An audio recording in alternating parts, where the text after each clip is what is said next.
Welcome to the third installment of Character Analysis. I'm your special host, J&D, joined by my special guest, Stallion. What's up? And today we're talking about Jamie Lloyd in our final entry into the Halloween character analysis series because we can't analyze Michael since he's just a guy with a knife. Um, you said before that Jamie was your favorite character. Yeah. She's my second favorite. But before we get into her role in Halloween 4, as we gradually make our way to the sixth film, I want to lead with some production notes.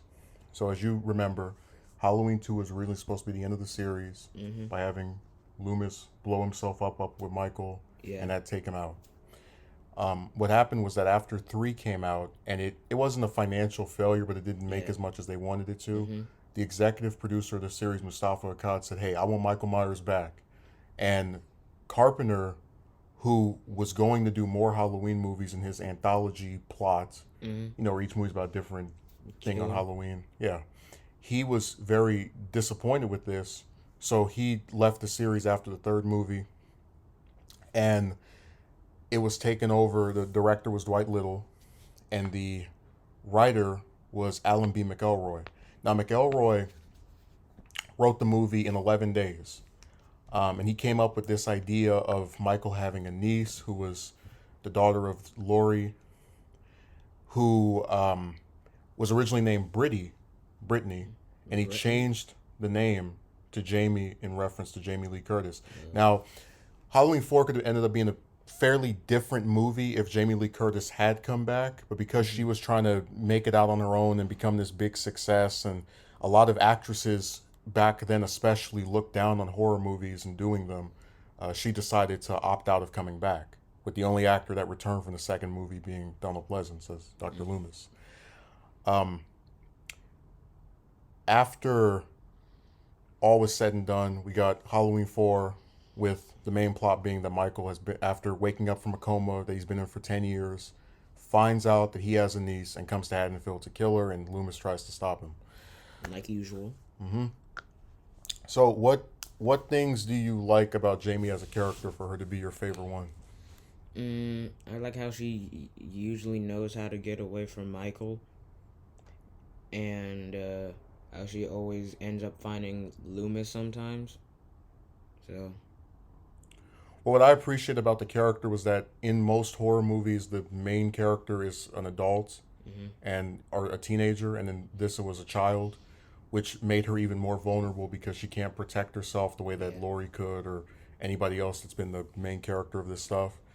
Um, I also thought the little, and we don't get too much because the main plot is her trying to get away from Michael, but the little things we get about her character beyond being his niece, I really like. The angst over the fact her parents are dead. Where it's mentioned that it's been 11 months since they died and she moved in with the Carruthers. The fact that she wanted Rachel to acknowledge her as a real sister, even though they're not actually related. Because there are a lot of children who, when they're adopted, they don't feel in place or in somewhere that they belong because they're not the actual offspring of the people that they live with, that they Mm-hmm. consider to be their parents. Even though you saw Rachel's parents do care about her, Yeah. Huh? because when she was screaming at the start of the film, they run up and try to help her, and the dad even chews Rachel out for saying the thing indirectly in front of Jamie in that earlier scene in the movie. Mm-hmm. Um, but one of the other reasons that Jamie's character works well is that a lot of times when series try to make a new main character, they make this same mistake. They make the character either extremely different from the one that came before or so similar to where you can't even tell the difference. Mm-hmm. And Jamie is very different from Laurie. Yeah. Laurie's just a teenager. Jamie's a little kid. Laurie has friends, Annie and Linda. And Jamie doesn't. Not at all. You don't even see her being friendly toward any kid that's her age throughout that entire film. Yep. Um, if you remember, Laurie only is with Loomis at the end of the first movie and at the end of the second one, whereas Mm-hmm. Jamie meets Loomis about halfway into the film, and they Yeah. have like multiple scenes together. Mm-hmm. Um, and also, she is different from Laurie. I don't know if you remember this, but remember, Laurie doesn't find out that Michael's her brother until the second film, Yeah. and even then, we as the audience don't find it out, so Uh-huh. we still are operating on he just wants to kill her just cause. Whereas Jamie knows that Michael is her uncle, that he was a murderer, that he killed all these different people on Halloween night 10 years ago. Mm-hmm. You know, she's already aware of something that we as the viewer took 2 movies to find out about. Like, so she Yeah. pretty much is where we are as viewers if you've seen the first and second and then the Mm-hmm. fourth installments. Um, it's so interesting because they're very different from each other, and it works because they have a few things in common, which is they're both perceptive. Mm-hmm. Because you have scenes in the first movie where Laurie's like looking around, Yeah. and you have scenes, if you remember, when Jamie gets separated from Rachel in a trick or treating, where She keeps looking around mm-hmm, very because she's wondering who's out there. because there's no one around. And that's the thing that little kids do when they're afraid. They look around, make sure nothing's coming at them. But also, speaking of Rachel, one of the things Jamie has that's a strength that Laurie has never had is a character who pretty much is like a 2 and 2 with her. Mm-hmm. There are a lot of people who really like Halloween 4, and one of the reasons that they really like it, or the main reason they really like it, is the Jamie-Rachel relationship. The idea of this teenage girl who has this little girl that moves in with her, and she kind of annoys her because she wants to like go and hang out with her friends and Yeah. go and be with her boyfriend. But she still cares about her to the point of like willingly sacrificing her life to save her. Yeah. You don't have anything on that type of level with Laurie in any of the movies that she's in. Laurie could be in 10 movies, and there's never been going to be anything like that for her. Gonna be different. Mm-hmm. But that's one of the things that people really appreciate about the character, because her added amount of vulnerability as a kid means that some adults have to take care of her. They have to do things that she can't do for herself. Mm-hmm. And it really allows other characters to have the spotlight. Because remember, when Laurie was fending off against Michael, you didn't see anybody besides her and him, right? With Jamie, if she's running away from Michael, oh, look, there's Loomis. Oh, look, there's Rachel. You can have some other character that can kind of come in the way and be there for them in that regard.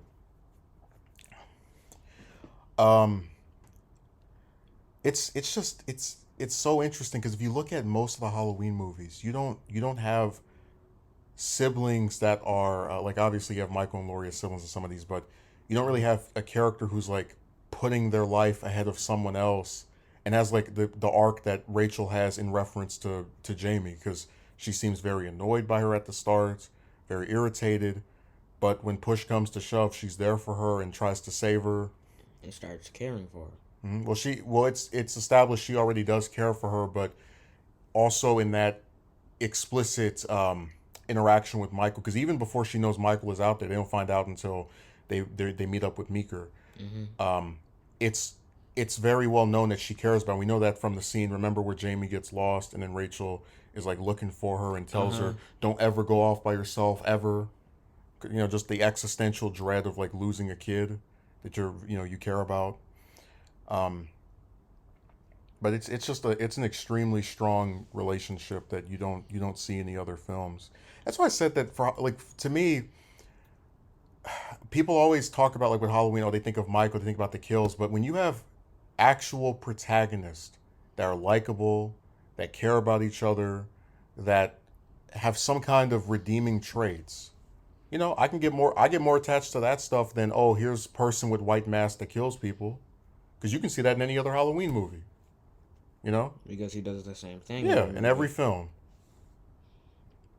Kills a bunch of random people to get to someone. It's something that that's in 4 as well, but 4 is enhanced by that relationship between Jamie and Rachel. Do you have a favorite moment with Jamie in 4 or no? That's not the conclusion, which we'll talk about later. Yeah. Yeah, I don't think I have one. Huh. Besides, pretty sure it was either 4 or 5. Remember when Rachel and Jamie were on that roof? Yeah, that's in 4. Yeah, that was one of my favorite parts. That's all actual stunt work done by them. There's no like doubles or anything. Yeah. Because that's the thing with a lot of horror movies, since they're kind of cheap to make, some of the actors have to do their own stunts, like jump off something, different things like that. I'd say my favorite part with her is probably when she's outside by herself crying, And then Loomis comes up to her and he's like, what are you doing out here all alone? And she says, everybody's dead. I just want to go home. Yeah. And then Loomis tells her you can't because that's the first place he'd look for you. Mm-hmm. Because that's an irrational fear. You want to be away from your uncle who you just saw kill all these people. And you're going to go back to your house where he's going to come and get you anyway. But they go back to the schoolhouse, right? And Yeah. she asks Loomis, then we'll be safe? And he's like, yeah. You don't believe that, do you? Like that shows she's perceptive enough to know that this old man is lying to make you feel better about the fact that you're being chased by your uncle who is a killer. And either you know he was lying because Michael shows up anyway. Yeah, right behind him. Literally throws him out the window as well. The glass door. The split second they hug, like not even 3 seconds later, he gets grabbed by Michael. It swung out. It's a very intense scene, and it's a jump scare because I wasn't even expecting. I was like, where did he come from? Exactly. So I guess he just watched them from some far off distance, and then traveled and walks up slowly behind them. He could have entered another part of this because a lot of schools have different places to enter. He could have gone through there, and then as they turned around, he's like, "Oh, this is my chance," and he grabs Loomis. Did you ever notice that with her costume, right, the Halloween costume? So what foreshadowing is? It's a thing in stories where they try to set something up that's going to be paid off later. Yeah. Via some line of dialogue, some kind of thing that you have to see. When she puts that costume on, that red and white one, her iconic look, most iconic thing associated with the character, you notice that there's a brief flash of Michael as a kid that appears there. In like the same costume. Well, not the same costume, but a clown costume. Yeah. Remember, his was different colors, remember? I'm pretty sure I saw some blue and green. Yeah, and yellow. It's got all the variety colors. You got the Crayola clown costume. But a scene like that works really well because on just a tiny basic premise that shows that her and Michael have something in common. That as kids they were attracted to a clown costume. They both live with, in a household where there's an older sister and some parents. I said before that one of the thing that always gets me about that costume is it's the most commonly associated with thing of outside of Michael's costume, Loomis's trench coat, and then Laurie's blue and blue outfit from the first movie. It's probably the most iconic outfit in the whole series because you can actually buy that costume, and I've shown you where it's been able to it's been sold. And if you look at Laurie's other kids, notice you can't buy Karen's Christmas sweater from anywhere or John's whatever that uniform he had on in H2O. You notice you can't buy those from anywhere. But you agree with that assessment that Jamie's clown costume, besides outfits worn by the big three, is probably the most iconic thing of clothing anybody wears in the whole series? Yeah. Somebody actually said it reminds them of Harley Quinn because it's got the red and the white. Well, yeah, but hers is red and black, and it's got that pattern down there, and it doesn't have the buttons, but it's got that thing around the neck, the little white part. Yeah. Also, we only see her wear the mask, the actual mask with the clown nose before the ending one time, and that's when it's a real quick scene where she's trick or treating and she has it on. Yeah. Other than that, she doesn't even it just sits around her neck, just at that part right there. I guess we could talk about Harris's performance. So this was the first movie she ever did. She beat out Melissa Joan Hart, who's an actress that's known for Sabrina and the Teenage Witch. Some of this more prominent series she did later on. But Harris was, according to Dwight Little, the only person he envisioned playing Jamie. Again, she'd never done a movie before. She was 11, 10? Yeah, 10 when this came out. What do you think of her performance? Was it good? Was it great? It was good. I thought it was amazing. If that was her first time, I didn't even notice because she was real good. She'd done some modeling and taking pictures but actual movie, first one ever. And she knocked it out the park, and that's why of any actors associated with Halloween, besides Pleasance, Curtis, and maybe Paul Rudd, who played Tommy in Halloween 6, and Judy Greer. She's probably the most prolific one, the one you'll see in like the most stuff. Yeah. Besides like the four of them, because most of the Michael actors you don't really see in anything else. They just play him as the stuntman. But what I really liked was about her performance is that you see the angst and the anguish, and there's a lot of stuff that happens to kids that come from broken homes, because she's old enough to remember Laurie and her dad, who we never find the identity of. That could be a whole video by itself. So she's not, and it's been 11 months, so she's not that long removed from when they were in her life, and you can see that conveyed where she's at school and people are like, your mommy's a mummy, making fun of her over having a dead mother. And it's so I like stuff like that because, again, it humanizes the character. It lets you be with her enough to know that her life, even without Michael trying to kill her, already has parts of it that suck. Classmates that make fun of you, a house where you feel like you're not wanted because your sister won't acknowledge you as a real sister. Yeah. You're staying up late at night because you're having nightmares about your uncle, who I think this is actually kind of a plot hole. It's established that Michael has never met her because he's been in a coma since Halloween 2. So when she envisions him in his white mask, it's like, how? Now, the way this could be explained, but again, the movie doesn't explain it because we don't know. Yeah, the way this could be explained is that maybe after Michael was burned, right? They took, because they obviously took his clothes off. He doesn't have the same mask on when he's all tied up. Yeah. Maybe they said in a news article, hey, this is the stuff that infamous serial killer Michael Myers wore on the night of Halloween 1978. Because remember, in the original timeline of this series, right, when it was just 1, 2, and 4, Michael didn't just kill 4 people on Halloween night. He killed all those people at the hospital. Just a complete bloodbath, right? So he didn't even kill that many people in the first one, did he? No, it was 4. He killed the trucker, and then Annie, Linda, and Bob. Yeah, not that many people. Yeah, but if you count the second, which takes place the same night, it's a much more complete bloodbath. Killed a whole bunch of people at the hospital. I mean, sometimes I have to go on like the Halloween wiki to remember how many it was, because there's just a whole bunch of people. But yeah, I just assumed that she saw some news article that had his picture or somewhere that described what he looked like. Because there's no way they're not going to describe, hey, this is the mask and the boiler outfit that this killer was wearing when he almost burned to death along with his psychiatrist. So that's the theory that I have. You also notice that she's never met Loomis before, but she knows to like follow him. Like when he comes up to her, she's not... because remember, in that scene where they go to the schoolhouse, she thinks Rachel is dead. Meeker is off somewhere. It's just her and him, and she follows him, holds his hand, is like scared when he, is like taken out by Michael, however briefly that was.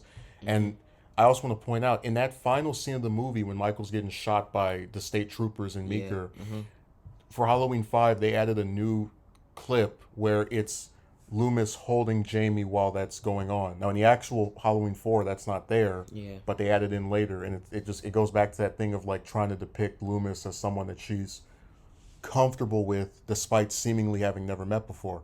The reason I say seemingly is because it's confirmed Loomis never came back to Haddonfield between 2 and 4, because Meeker says to him, so what are you doing in Haddonfield after 10 years?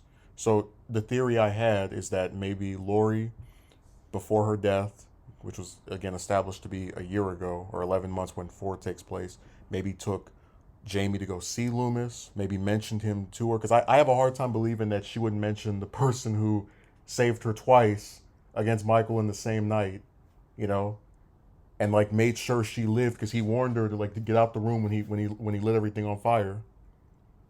So you see what I mean of how you can infer Laurie said something to her about Loomis. Like there's no way someone as important as that just got no mentions at all whatsoever. And it's so interesting how Laurie, just on a side note, Laurie in the original timeline is like the closest thing to a happy ending that she actually gets. Because even though she dies relatively young, she still lives the rest of her life without Michael ever coming after her, and just has a kid. And that's because she's dead, and that's what Michael wanted her to do, be dead. Yeah, but he wanted to kill her, and he never got her in that timeline because she died in the car accident. Wait, did they say what age she died at? No, but we know that Jamie is born within 1 to 2 years of Halloween 2, so she's No. like 28, 29 when she dies, Laurie. Um, but did you notice that like that's the only timeline where she doesn't get killed by Michael Literally. or doesn't go crazy like in the remake timeline? I knew that timeline was terrible. So she has to die prematurely as an adult to live happily ever after. That's the only way. And I told you have some people who actually try to like make H2O and Resurrection fit in the same universe as 1 to 6, even though they're not. Like it's confirmed that H2O is set after the second one and nothing happened with Michael in between then. Like that's a fact. And people are like, no. And it's like, well, if you go off of that logic and you want to say that Laurie faked her death and abandoned her daughter to get killed by a murderer, I mean, that makes her look like the worst parent on planet Earth. Literally. And I told you, the original premise behind H2O was that it was going to be set in a timeline where all the previous movies had happened, right? Mm-hmm. And they were going to describe Jamie's eventual death in like a series of flashbacks and this news report somebody was doing, and Laurie was going to vomit. And I got taken out because they didn't want to involve that type of stuff in the movie and just focus on Laurie because that makes her look unlikable. You abandon your daughter to go and have some other kid and live somewhere. Stupid. Yeah, so that's why that was removed and why H2O is treated as the real Halloween 3. Even though, like I said, when I think of a movie in Halloween set after the first one, I think of Halloween 2. When I think of a movie set after the second one, I think of 4. Just every time. I've never watched 1, 2, H2. It's always 1, 2, 4. You know, just for me anyway. Because I don't like anyone in H2O as much as Jamie or Loomis or Rachel or even Meeker. Like I just don't find any of them to really be that developed besides Laurie. You know, like to be that interesting. Yeah. Also, did you notice that Meeker, when Loomis comes to see him at the police station, Loomis doesn't mention Jamie's name. Because remember I told you that in 4, Loomis never says Jamie's name. He's like, that little girl. Mm-hmm. You notice that Meeker actually like knows who he's talking. He's like, Jamie Lloyd? Yeah. So that confirms that he's either met her. Because remember, Haddonfield's a small town. And Rachel, who's Jamie's stepsister, doesn't like Meeker's daughter because of the thing with Brady, right? Mm-hmm. So that establishes that he either has met her or is seen her around, or they're familiar with each other to some extent because how small the town is, you know. By the way, you remember how when Rachel like comes downstairs, and it's her and Brady, and Rachel's like, I have to find Jamie, and Brady's like, do you think she could survive? Did you see what he did to her? Like he's actually trying to get her to leave the little girl in the house with the murderer and like just run out of there. But that's another part of what makes Rachel likable because she's willing to die to make sure that her stepsister And Jamie is fine. Mm-hmm. I'm just saying, there's a lot like just little stuff like that. You don't you what one of the criticisms of Halloween 4 is that it's like formulaic, that it feels like a remake of the first one because it's Michael coming back to Haddonfield and trying to kill some other relative. But I'm sorry, Jamie, I believe is a much more likable character than Laurie. That's just my opinion. I don't dislike Laurie, especially not Laurie in the first movie at all. I think Rachel's also very interesting and likable. You know, Loomis is completely likable because he's willing to just sacrifice himself to save all these different people he doesn't even know in a town he doesn't even live in. But it's just so sad that like a lot of those little character moments, right, go over people's heads because all they care about is killing and slashing up and murder and all. And it's like, yeah, I like that stuff too, but you know, if I have a really good protagonist, that makes that horror movie transcend just being, you know, stab, stab, stab, because you can get that anywhere. Any horror movie. Yeah. I mean, like, it's just so sad that people always, you know, just they care about stuff to, like, they care about that type of stuff to such an extent that they'll completely ignore all the other aspects of it that are good, which is why when we get into Halloween 5 and into 6, and they, you know, get rid of certain, we're going to get into it later, but like certain characters that people like, The reason they did that is because they thought it would spice things up, and they thought you would always be on their side because, oh, Michael's around, Michael's here, it's okay. Yep. I told you before H2O, the only actor that people who worked on Halloween actually cared about was Pleasance. He was the only one where as long as he wanted to do this, they would keep bringing back, they would keep letting survive. And it's so crazy too because um, it felt like that with Harris for 4 and 5, and then something happened. But anyways, tell me what happens at the end of Halloween 4. Mm, well, at the end of Halloween, like when they get back to the house, Yes. or all right. So Jamie puts on the clown mask, walks into the bathroom. What's she holding? She's holding scissors. She stabs her stepmom. You hear screaming from upstairs. Then Jamie like is coming down the stairway, but she's just standing up there, and not Jamie, Loomis is screaming no and holding the gun up. And he points it to shoot it at her, but then Meeker stops him. The gun falls to the ground, and Meeker holds it towards her, and then Jamie breathes, and the film ends. Now, when you saw this ending, you were very shocked. Mm-hmm. You were surprised. I know you were because we can go back and watch it. It was classic. I knew, and remember, I even tried to like trick you because you were like, oh, there's Michael in the house again. I was like, oh, we can see through his mask this time, because that false thing. And sure enough, I say that because the movie itself, when you see it the first time, tricks you into thinking, oh, Michael got shot, but he's fine. He's gonna come and like do something to this lady in her house. Yeah. That's why you see through the mask, and it's only revealed that it's Jamie after Loomis screams, and you see all the blood on her. Mm-hmm. Which, by the way, I should mention, Harris didn't actually do the scene of her like stabbing. It's just her wearing the costume. Somebody else did that because they didn't think Harris was old enough to like put up with something that mature. Yeah. This scene is considered one of the greatest endings in the series and possibly in all of horror movies. And you know why that is, right? The plot twist? It's a plot twist, but it's also symbolic.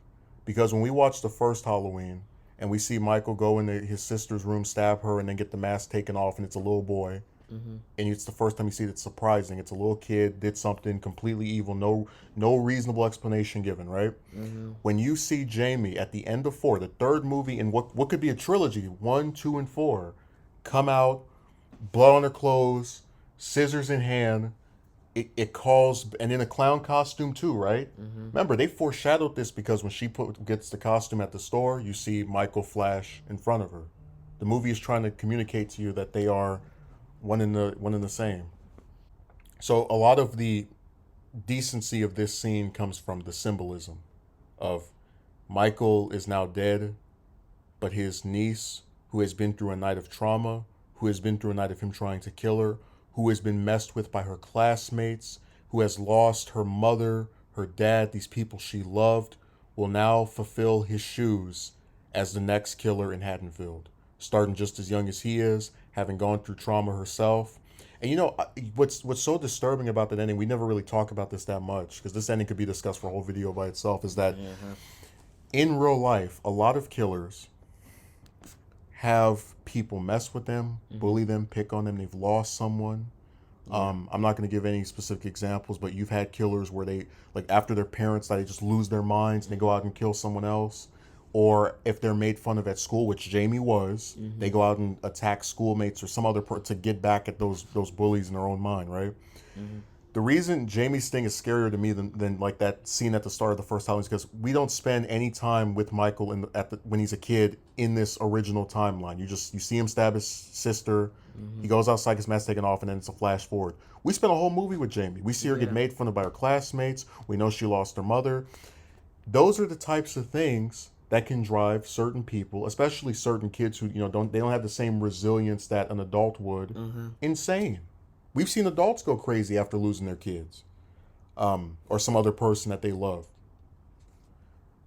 But it's also really disturbing too when you remember that at the start of the movie, when Jamie goes into her room right before she has like the nightmare of Michael, she prays for her stepmother. She says, "God bless Mrs. Carruthers." And then all the way at the end of the movie, the lady's drawing you a bath, and then you stab her. Yeah. And this ending is easily my favorite of the whole series. It's the one I remember probably more, like I'd say the ending of this film, the only one that comes close to me is the ending of Halloween 2 with the explosion, Yeah. where you just see Michael on the ground with like all the fire coming out, cuz I thought that was He was freaking walking out of it as well. yeah, yeah. That's why I said it you remember it. Mm-hmm. It's memorable. You don't even have to see that movie for another 5 years and you'll still remember that ending. Mm-hmm. So, just an amazing movie, a very strong introduction to a character. And by the way, let me mention something else.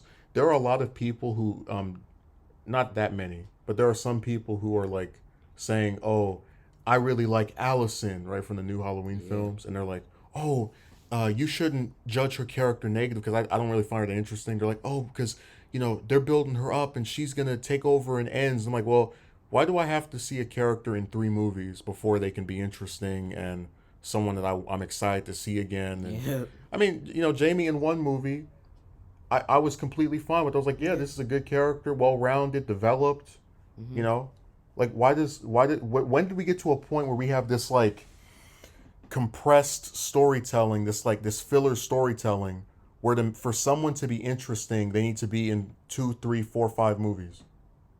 Loomis in the first Halloween, interesting. Yeah. Michael It, in the it first doesn't Halloween, take 3 movies. exactly. In any film or in any franchise you see, it does not take them 3 movies. Exactly. Um, so let's before we go on Halloween 5, we should mention that at one point it was seriously considered killing Michael off and replacing him with Jamie as the killer. Um, and one of the scripts that was written was supposed to be about how she was like conflicted. Anyways, I don't want to get too much into it because it's something that didn't come to pass. Mustafa Akkad felt like if they did that, he would have to recast Harris with an older actress because nobody would believe this little girl was a killer. And he had promised Harris that she could come back and play Jamie again in the next movie. Um, do you think Jamie should have been the killer after Halloween 4? I mean, it would kind of make sense since she already stabbed her mom. Well, stepmom. Right, but what I'm asking you is, do you think it would have been better to keep Michael dead, whether it's for 1 movie, whether it's for the rest of the series, and just have Jamie as the new killer? I'd rather have Jamie as the new killer because Michael has been the killer for the whole franchise Well, basically. the problem you run into when you say something like that. Somebody could say, "Oh, it's Halloween 7. Get rid of Jamie, replace her with some other person because she's been there for like 3 movies now as well." So you see Hmm. where like once you get rid Yeah, of one of them, it could turn into this thing where nobody. yeah, they get rid of one every Mm-hmm. time. That's the biggest issue that comes to place for me. But here's my thing, right?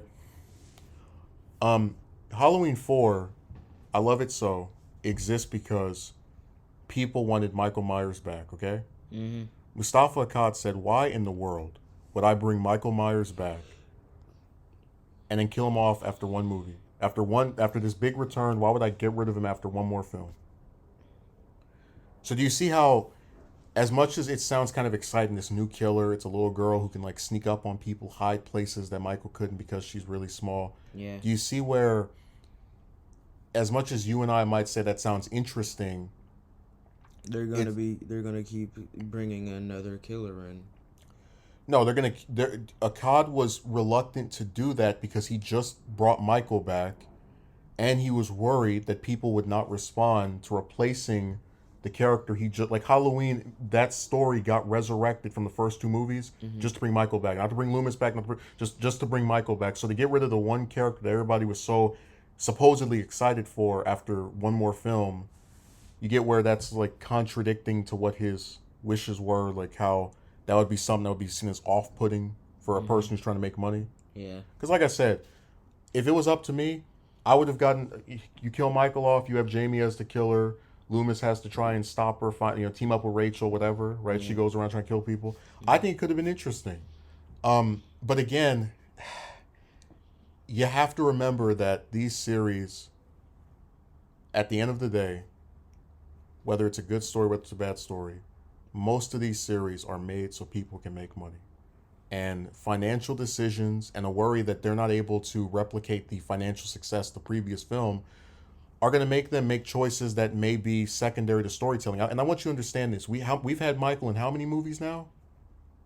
I forgot how many yet. 11, 12, Yeah. some almost a dozen movies, right? I will tell you this, and I don't care what Halloween fan gets mad. I don't care what Halloween fan decides to unsubscribe. I don't care what Halloween fan leaves me a comment telling me to go kill myself. There is no way on planet Earth that Michael was brought back for that many movies because, oh my God, there's no other character who can go around stabbing people like he can. And if you don't have him, then you don't have a good story. Because there are a lot of Halloween movies that people say are not good. Not me personally, but people say are not decent, all right? So with that in mind, how much can you take seriously this idea that this series is being written because there's a labor of love and here's a person trying to tell. Remember I told you about how I was thinking of doing a Halloween movie where you bring Jamie back. It's set after Halloween 5. It's 1 year later. You have like a final showdown with Michael. That's being written as a labor of love. I'm not making any money off of that. But with the actual series itself, those were the motivations for keeping Michael around. It wasn't because, they read these scripts and they were all bad. Oh my God, you can't write a movie with a little girl as a killer because that's not true. They didn't want to take the risk. It would be something that they were afraid to do. Because you look at these slasher series, Child's Play has had has had Chucky since the first movie. I said Freddy because I was thinking Nightmare on Elm Street. Yeah. Nightmare on Elm Street has had Freddy since the first movie. Friday the 13th hasn't had Jason since the first movie, but it's had him basically the whole series except for the first one. Yeah, because the first killer was the mom. Right, and I was trying to not spoil it, but okay. There's some people I haven't seen these, but whatever. Really? Yeah. I met a guy, he only saw the first two Friday the 13th. Oof. Yeah, which I thought was crazy. I love the fourth one. But I'm just saying to you that it's not something you really see in any of these slasher series where they get rid of the killer after and then like replace them with somebody else. But again, I do think a story with her as the killer could have worked. I think it could have been interesting, but it was a financial decision and a financial risk that Akkad did not want to take. So we ended up getting the film that we got, which I like. Okay, so in Halloween 5, it's revealed that Jamie was possessed by Michael when she stabbed her stepmother. She's been confined to a clinic that deals with troubled children. Loomis is her psychiatrist in the same way that he was for Michael when he was a kid. Now, do you have any favorite part of 5 with Jamie? I'd say when remember when they were in that attic, and then Jamie was in the casket. I'm pretty sure that's a casket. Was it? Yes. Yeah, and freaking Jamie called Michael. No, Uncle. Oh, Uncle. I mean. Can I see it? And then he takes his mask Yeah. off and shows his face. So, just to kind of talk about what I think is interesting about her character in this movie is that I very much like the idea of the possession because it still makes her likable while not like removing the aftermath of the ending of 4. So what I like about 5 is that the ending of 4 still matters. It was because a lot of people say, they retconned the ending of 4. This movie sucks because they didn't keep Jamie as the killer. But really, the ending of 4 is still consequential. Jamie's in a clinic specifically because of those last 2 minutes of 4. They're trying to see what's wrong with her, what the deal is. And I'm sorry, but having a movie where she just goes around stabbing people and doesn't say a word, I don't think would have been anywhere near as good for her character arc as 5 was with the psychic connection. Because people criticize the movie by saying that they made her mute for half of it. But even then, that goes back to what they did in the 4th movie. Remember with the parallels to Michael, where they're trying to like set her up to be similar to him. Because remember, he was in a clinic or some kind of like institution. Now she's an institution. He didn't speak when he was a kid, and now she's not speaking. So they're still showing those same parallels. That was an idea that was established in the previous movie, but they're just trying to show you that she's not evil like he is.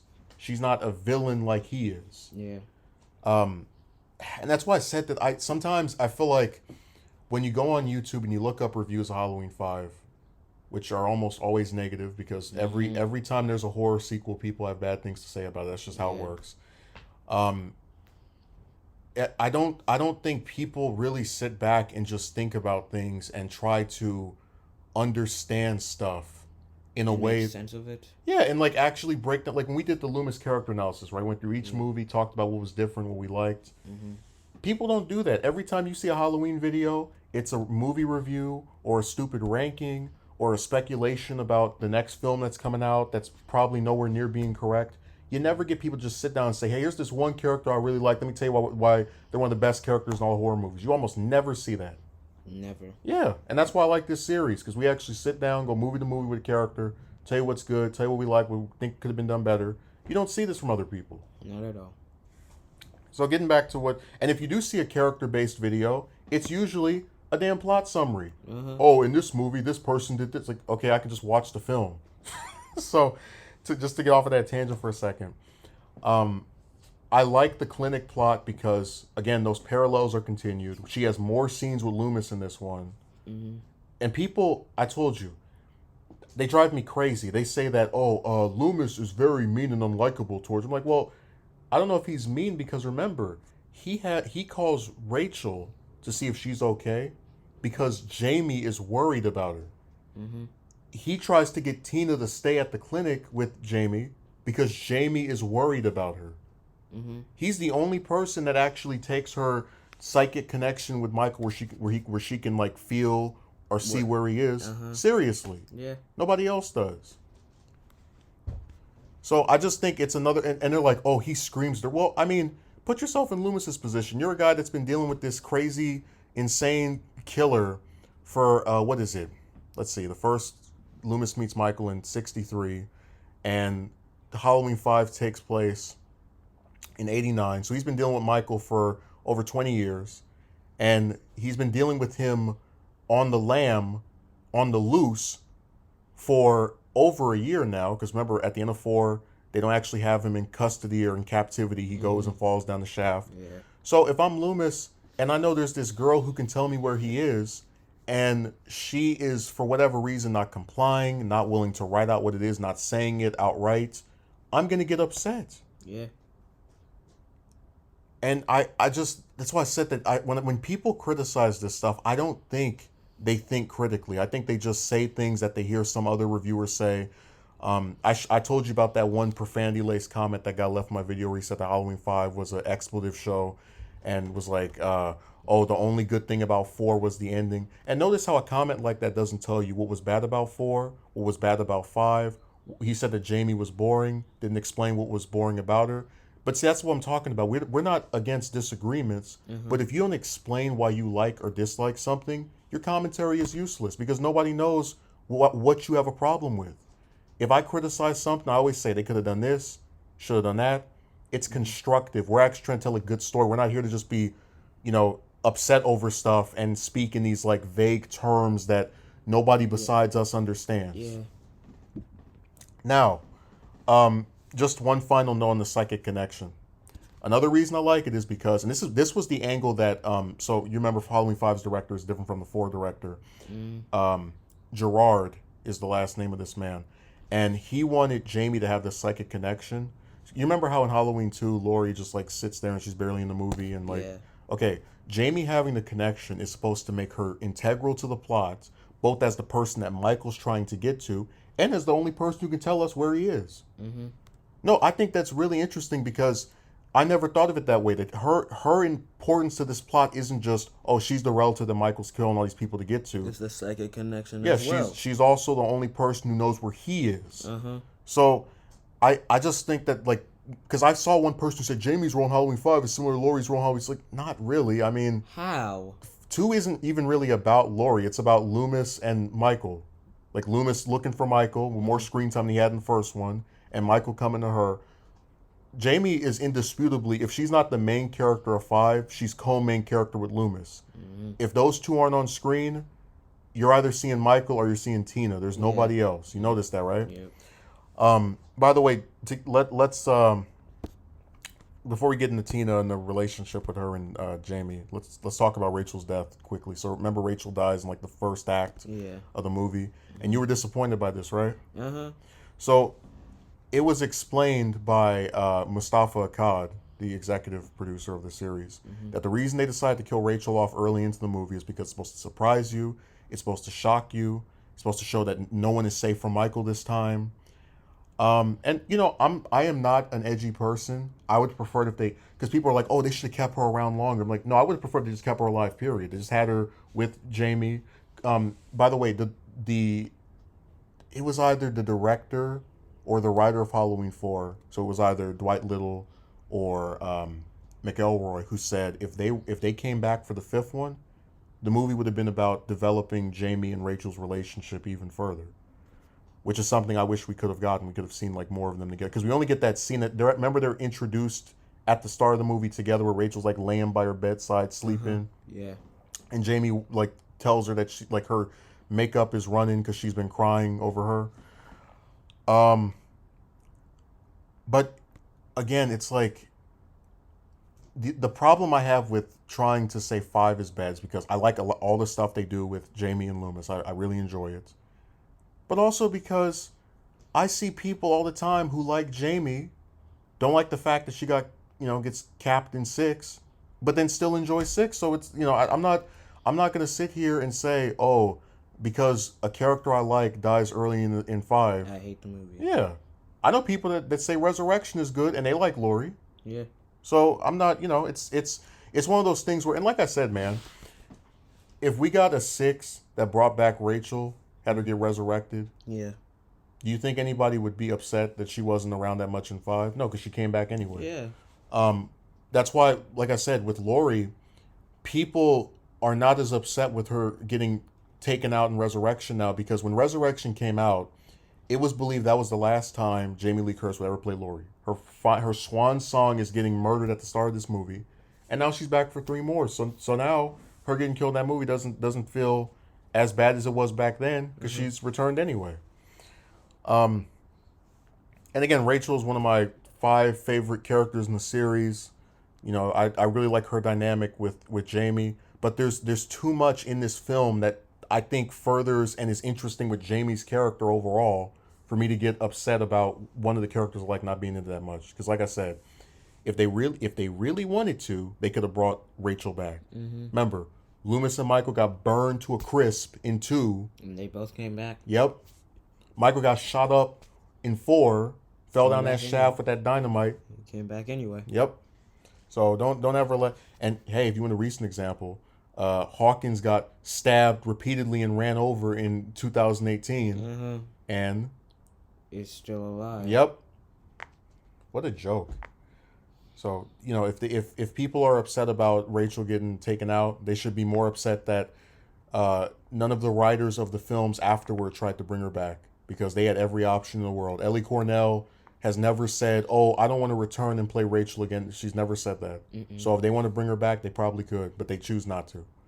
For some reason. Yeah, well, I told you that these people, the problem this series has had almost since it started is that a lot of fans are obsessed with Michael to the point where no character besides him matters, which is why they feel like they can take a good character like Rachel, one who's really developing for, just throw her in the trash. People will still watch anyway, and they will. And you see the same philosophy with pretty much every horror series, because like I said, horror series are the only series on planet Earth where you can kill off a main character or a major character, and people will just be like, oh, well, it was their time. They had to go. They had to be murdered. After one movie. Yeah. Remember, they did the same thing in Scream 5 to Officer Hicks. Remember the blonde lady that was with Dewey for the 4th one? She's one of the main characters of the 4th movie. Tiny, itty-bitty role in the 5th one. She has 2 scenes in the whole movie and gets killed off. And nobody complains. So it's surprising. Yeah, but I liked her. I thought she was fun. Reminded me of Dewey when he was, younger. But that's why I said if you're really upset over Rachel's demise and that makes you dislike an entire movie, I just think that that goes a little too far in my opinion. And I believe that in a series like Halloween where they can make all these alternate timelines, if keeping her around was something they really wanted to do, they could find a way So Laurie was supposed to be dead after 4, at the start of 4, killed off. Still came back anyway. So now that we've talked about Rachel and like her not being there and how that's something that people hold against the movie and they want to see like more stuff with her and Jamie. Let's talk about Tina. Now Tina is Rachel's friend, right? That is someone who in the year between 4 and 5 has become close to Jamie, someone that comes to see her. Do you think Tina is annoying? Not at all. Right. Well, I'm just explaining to you that before I saw 5, I saw a lot of people saying she's one of the worst characters in the series. She's so aggravating, and I watched the film and I'm like, really? But then I started to look and I noticed, oh, so people really actually don't like this character because they feel as if she is meant to be a replacement for Rachel because she's a teenage character. And so is Rachel. Right. And like she also has a close relationship with Jamie like Rachel did. I even saw one person who said, as a criticism of 5, right? Why are Jamie and Tina so close? You know, we didn't even get to see anything of how they became close. It's like, well, guys, I mean, you're the same people who say you only want horror movies for kills. So if you wanted actual character development, maybe, I don't know, you could have said that was a preference of yours. You get where that's crazy, right? Like, they're mad that they didn't see Jamie and Tina's relationship develop. Yeah.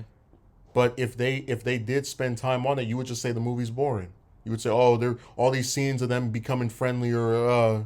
That's what they do. They always find if people don't like something, they'll find 900 different ways to have a problem with it. But I really like the relationship with Tina because see, people like to say, oh, they could have just had Rachel do it. No, Tina goes to that, if you remember, to that party, the Halloween party. Yeah. Because she doesn't know Michael. Rachel knows Michael. Jamie knows Michael. Loomis knows Michael. Tina has never met him, heard little crap here and there, but as far as she's aware, it's just like a thing these people are freaked out about for a guy that killed 2 Knights. Probably isn't coming back because he got blown to pieces by the dynamite.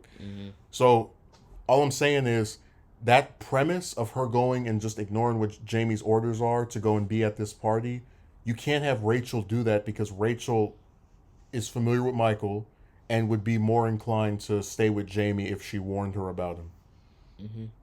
So it's one of those things where people, it sounds nice on paper to say, oh, Tina is just Rachel's replacement, but no, she actually enables the story because she's an excellent foil to Jamie. She's an older person who has no experience with Michael, whereas Jamie is a child who has experience with Michael. Jamie is like a recluse who's stuck inside of this clinic for pretty much the entire movie, whereas Tina can go wherever she wants, whenever she wants. They're very different from each other, and for this type of story, I just think she works better than Rachel would have. I think what they could have done with Rachel instead is just have her maybe get like partnered with Loomis to go and see what the deal is with the Man in Black. Remember who shows up in this? But it's just so sad that they actually try to like trash that character over their like feelings for. I guess the way I look at it is if I said, man, I'm so sick of this one character. Oh, why? Oh, because this other person got killed off. It's like, well, how does that make that character bad?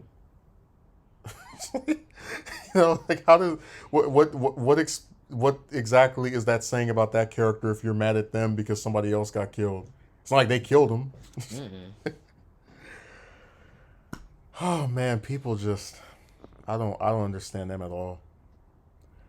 Also, Wendy Kaplan is the actress that plays Tina, and she said her favorite scenes in the movie were when Tina was with Jamie.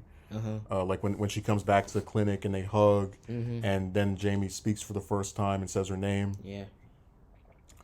By the way, if you notice, Tina actually indirectly causes her own death because she refuses Jamie's pleas and even Loomis's pleas to stay at the clinic and goes to the party instead. Yeah, where Michael targets her and then switches to Jamie when he realizes that that's like luring her out. And then like she sacrifices. So if she hadn't have left, Jamie wouldn't have left. And then it's very likely they would, both end up being all right because Michael doesn't want like even in like I know the scene in 4 where the whole police station, remember, is all bloody or whatever. Yeah. But you really don't see him like try to attack a whole bunch of people at once. Even as he gets like more supernatural, you don't really see him like take on a whole army of people. As far as like power levels are concerned. So I think he would just. I think it's funny she indirectly caused her own death by going to that party.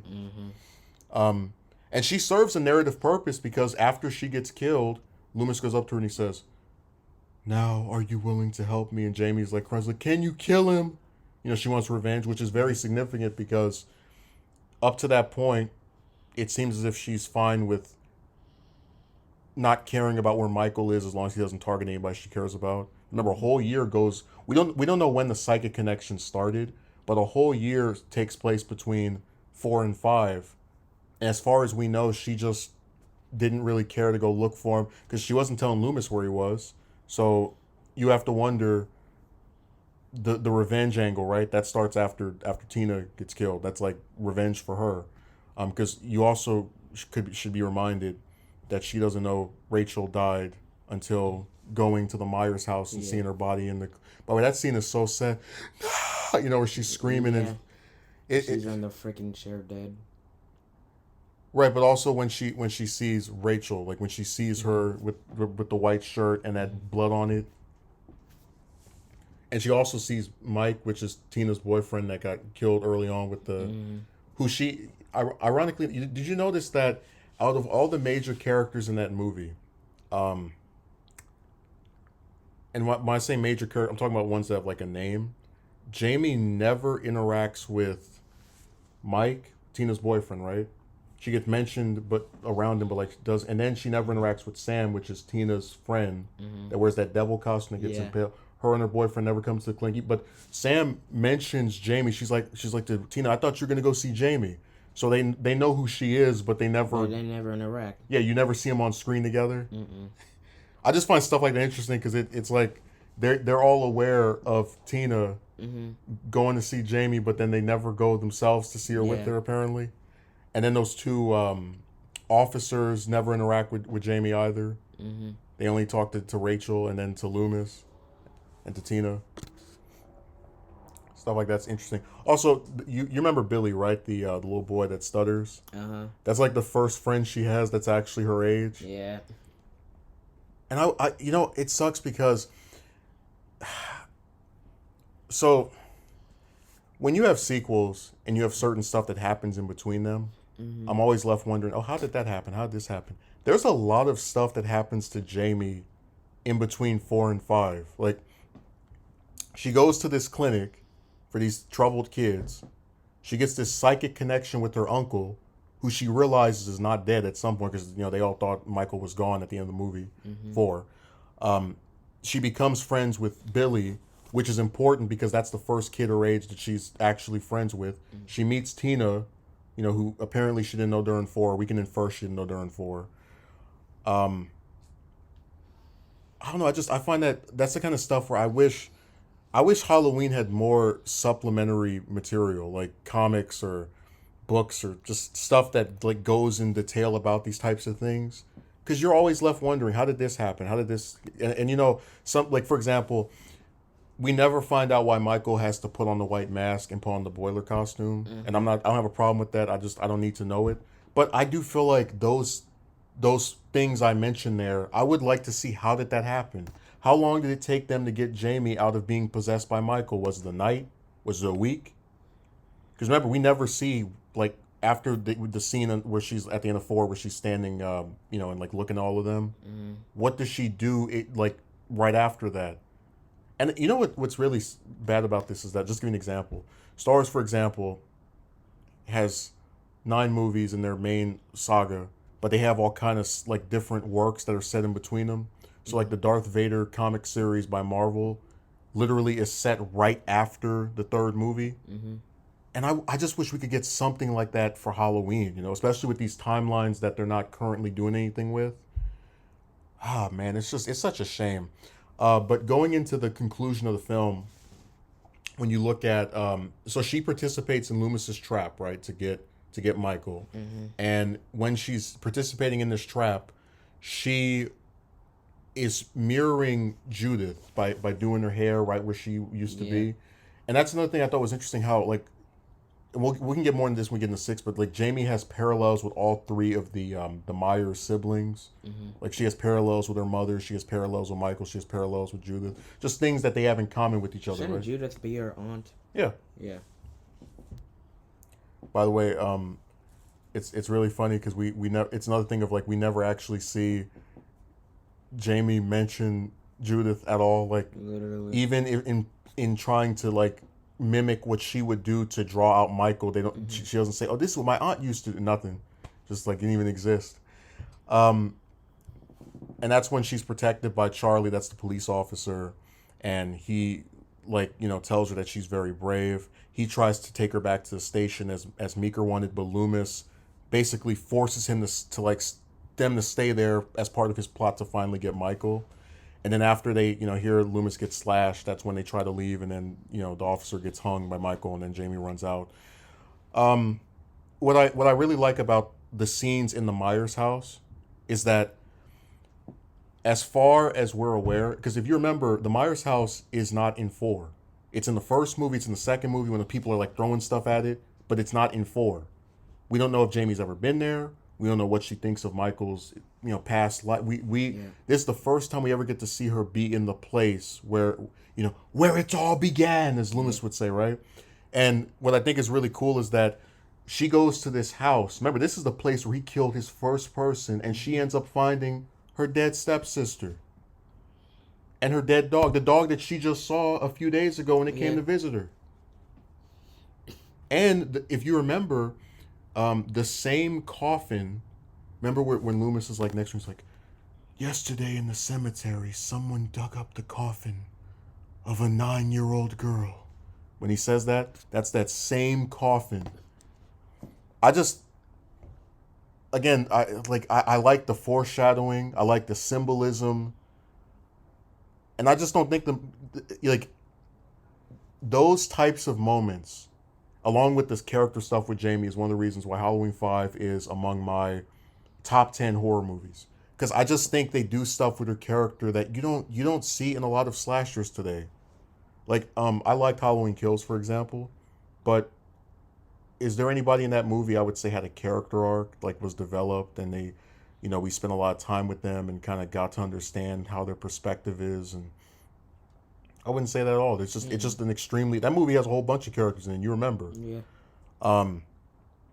So, and I'm not saying that makes a movie bad automatically, but if you look at these other films in the series, like Daniel Ferrens, for example, said that for Halloween 6, he wanted there to be flashbacks of Tommy when he was a kid, like with the stuff with Michael, and to show he had PTSD and he was like afraid.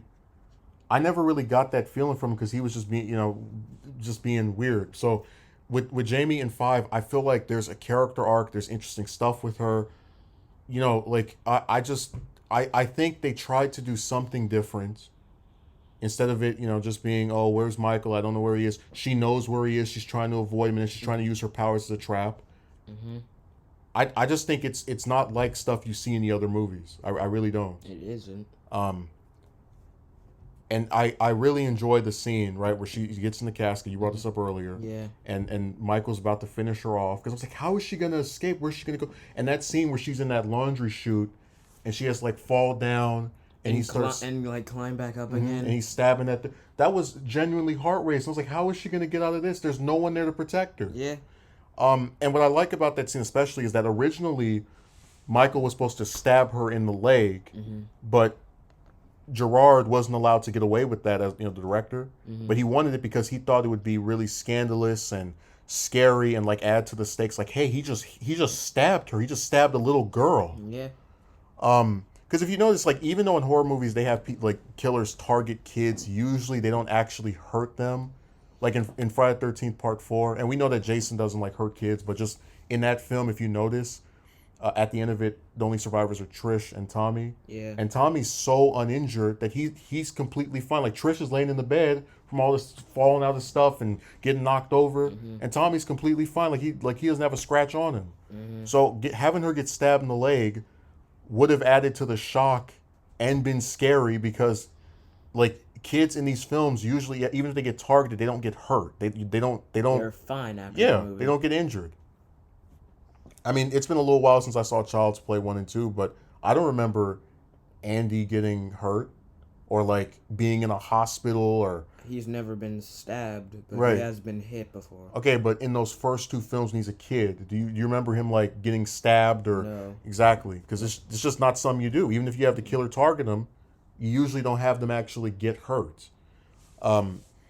So to go back to this final part of 5, because we've been talking about it for a little while, and I told you there's so much more stuff about her to unpack than Laurie. When you look at the final sequence where she's running from Michael, it's scary because in 4 she always had Rachel with her, except for little brief segments. And in this, it's like a whole extended sequence where it's just her and Michael, just a little girl trying to escape a killer. And I was really wondering, how is this going to get resolved? And then Loomis shows up, he picks her up, and he's like, "You want her? Come catch the little girl." And when we saw this the first time, you thought Loomis had betrayed her, and the film set you up to believe. But the reason I thought it was goofy to believe that is because if you've seen the first, second, and fourth film, you know that Loomis is trying to protect people. Even if you could spin it and say, "Oh, he's doing this, he's going to sacrifice her to save the rest of Haddonfield," right? Because maybe after Michael kills his last relative, he'll stop being evil or he'll just go off somewhere and die. It still doesn't make sense for him to do that because he came to Haddonfield in the last movie to protect her, to warn her, that little girl, you know. So I knew that was definitely not going to be the case. So after Loomis picks her up and he lets her down after luring Michael to that spot where he has the trap, he beats him, and they both fall unconscious. And not Loomis falling unconscious, but he has a stroke and just stares at Michael. And then Jamie is sitting there scared. And when she goes in the final scene of the movie, and Michael's in jail with his mask on, and Meeker's like, "Oh, he'll stay in prison for the rest of his life." Are you sure about that? And Jamie says he'll never die, having been convinced that you just can't kill him. And then she's gonna get taken back to the clinic, right, or taken somewhere else.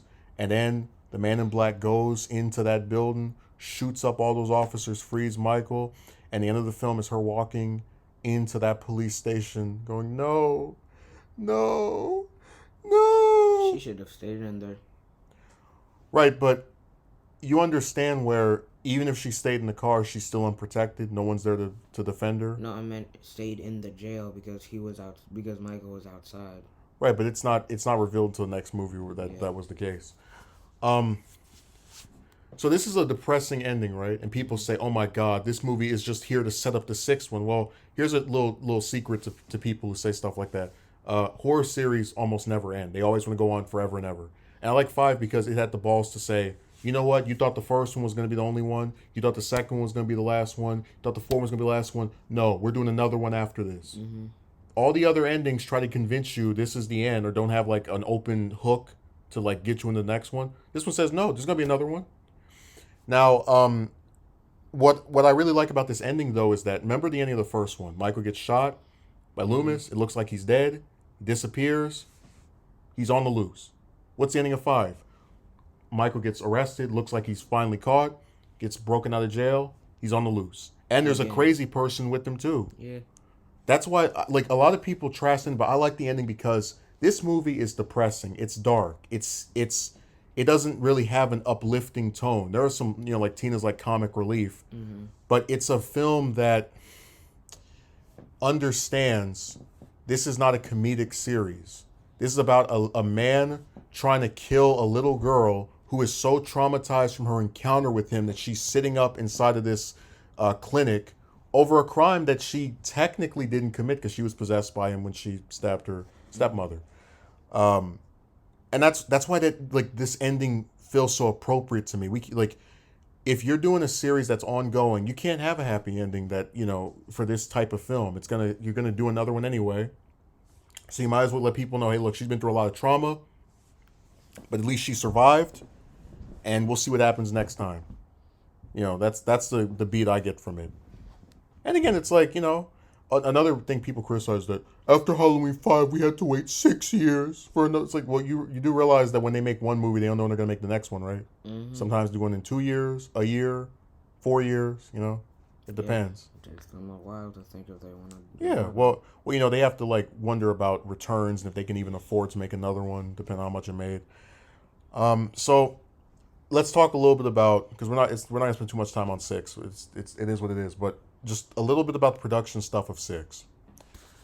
There were several behind the scenes legal issues that prevented six from getting made right after five, to where Harris just kind of accepted this movie is not getting made at least anytime soon, right? Because she mentioned she just stopped asking Akkad when is Halloween 6 getting made. Okay, Hmm.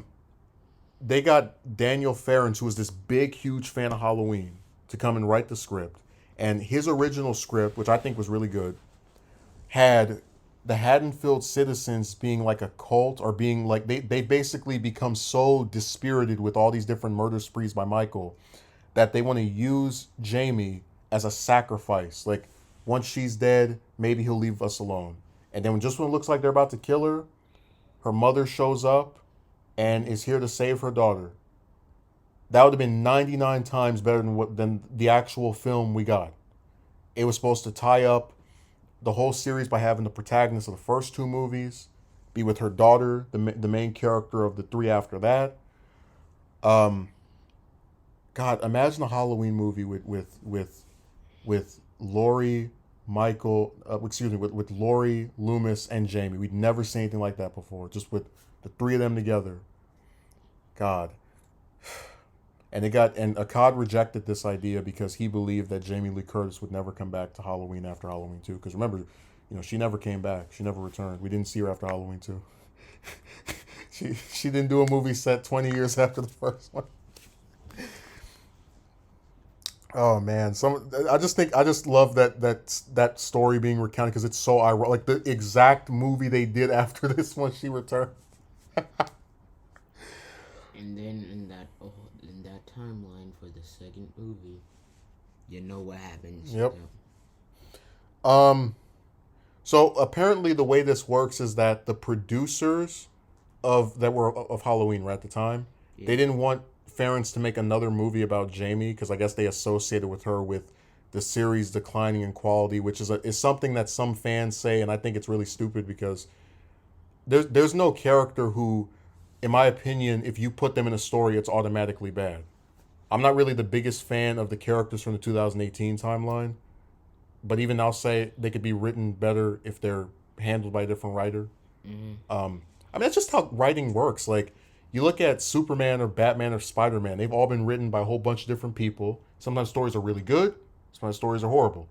And fans have no problem admitting that either because everybody gets their shot at trying to tell their own story and see if it leaves a mark or anything. So he gets denied having her as the main protagonist, and he says, "Hey, look, we can have a God, I hate this stupid term, a passing of the torch. She can have a baby, and then that baby can be stalked by Michael, and Loomis can pass the torch to Tommy." And her role in this movie is she's been kept by. So shortly after the ending of five, it's revealed that she was kidnapped by the Cult of Thorn. They had her with them for 6 years. In secret, people thought she was dead, her and Michael, because they haven't been seen since then. They have been like artificially inseminating her to have her get pregnant.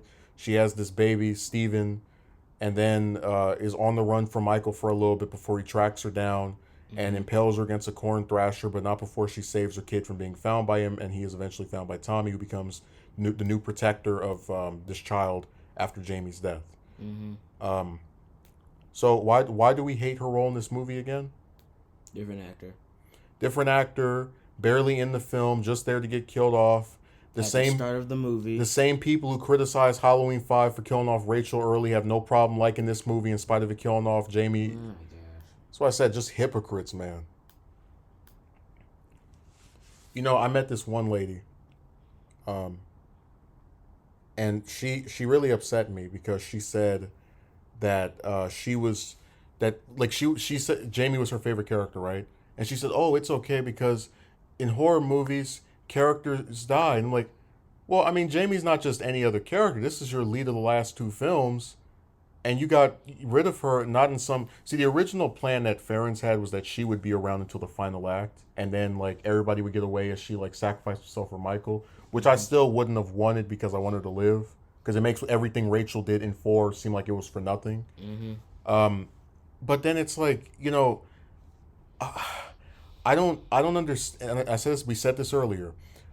Horror movie fans have the least amount of reverence for their own characters of any fan base. Literally. If you're not the killer, they don't give a damn about you. That's why you can go on Reddit and see people who say, "Oh, it was okay that they didn't use Andy for Child's Play 4 and 5 and got rid of him after the third one. That was all right."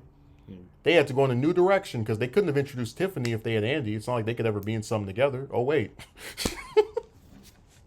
You don't know how ironic that is. Yep. But I just think it's so interesting because now, so I want you to understand something. This movie could have had a lot of opportunities to do something. Like, even if you have to have her be a teenage mother, right?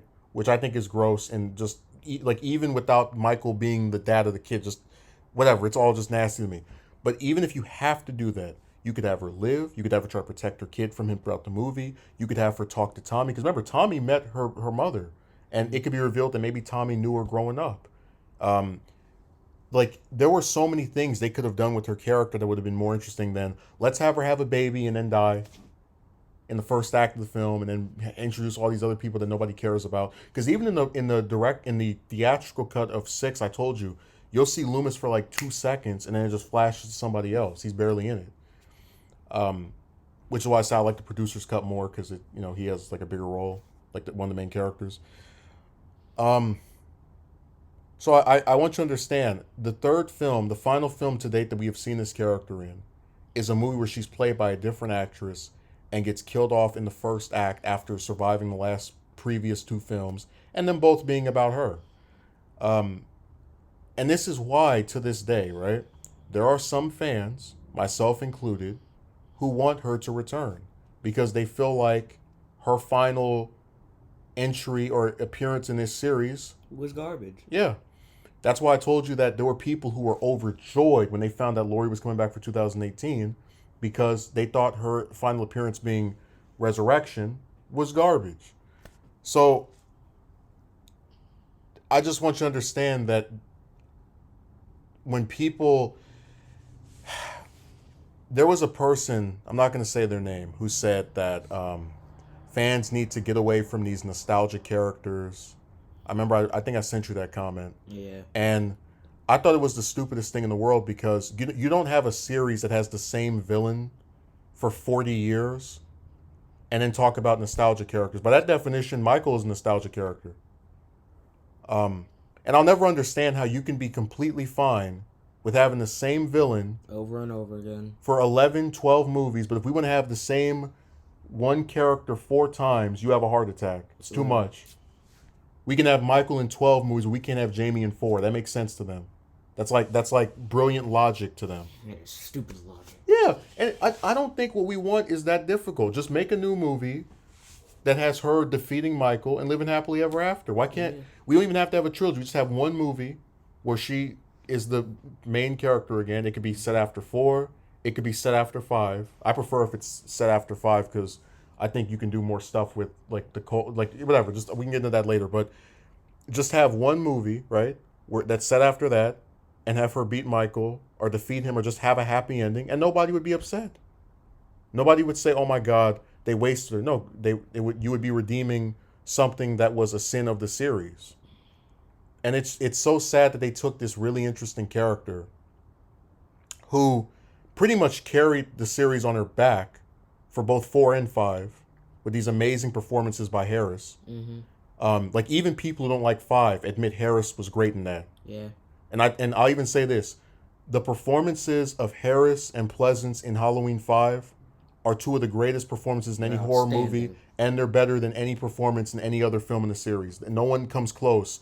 Laurie in the first movie, nothing compared to that. In the second movie, nothing compared to that. In 2018, I got peanut butter on my... That's not anywhere near that. None of the Evil Dies Tonight doesn't come anywhere near the performance. That is the stupidest chant I've ever heard. And no performance in that film comes anywhere near Harris and Pleasance in 5. None of them. Not even a Snowballs. They couldn't even be in the same hotel Harrison Pleasant's on floor 30 and they're at the like front door trying to get in. Nowhere near it. But you understand why I find her interesting. A child protagonist in a horror film who's got like this old man trying to look after her that was the psychiatrist of her serial killer uncle before she was even born. I'm sorry, I don't know another series that has that. You know, Laurie was a good character for the first one because she was like this average teenage girl. But Jamie's a kid who lost her mother, her dad, got bullied at school. And you just, that's a character you can sympathize with and root for and want them to, I told you about that one insane lady who said that she was like rooting for the killer. She cares more about the killer than the protagonist. And you understand why that was so disgusting to me, right? Yeah. Because the protagonist is your main character of your movie. And your job as a writer is to make them likable, make them someone that audiences support, which I think that was done with Jamie in both the fourth and fifth film very well. So to say that and it's, also when you care about a character, you don't want them to die, you want them to succeed. Why would I want Michael to kill a little girl? And why would I care about a guy who can't die, who is evil for no reason? Like what motive would I have to back someone like that over the main characters? That's why I said people just say whatever that comes out of their mind, They don't even think when they speak. But in conclusion, Jamie is my second favorite character in the Halloween series. If they asked me, would you rather see another 10 movies with Michael as the villain or another 5 with Jamie as the lead, I would pick the second option, Jamie as the lead. Harris did a great job. And 4 is probably, in my opinion, the best film in the series. I know everybody sucks off the first one, but I just find 4 more interesting. You have any closing thoughts? Nah. Oh, you're not gonna say she's your favorite character again? And she is my favorite character. You want her to come back? Yes. After I trashed the Halloween 6 made her. Like I said, if I had my way, you either have her as the killer, or you kill off Michael and have some new villain, and then she can go after him. And it could be like, oh, here's the niece of the original boogeyman of Haddonfield stopping these new boogeymans, that she like, because Harris was young enough when that started to where they could have done 10 movies with her and she would have kept coming back. And like I said, man, just because you make new characters, that doesn't make them better than the ones that came before. I find Jamie more interesting than John or Karen or Allison or, for the most part, even Laurie. Definitely more interesting than Michael. Like, Michael is just a guy with a knife that doesn't talk and kills people. You could literally put a hockey mask on his face and you wouldn't even tell the difference between him and Jason because there is none. So, I think she's one of the best characters in Halloween, again, with the exception of Loomis, in my opinion. And one of the best characters in any horror movie, which is why she was actually included on Empire's top horror character. She was like number 666. She was like, she was one of only like maybe 5 or 6 characters from the series that made that list. So I hope you guys enjoyed this. We did a deep dive into one of the best Halloween and horror characters out there. And some of us are actually very hopeful that she'll return because we don't like the way her story ended, and we thought a lot of what was there was good to begin with, and hope it can be wrapped up in a satisfactory way. So take care, and thanks for listening. Bye, guys.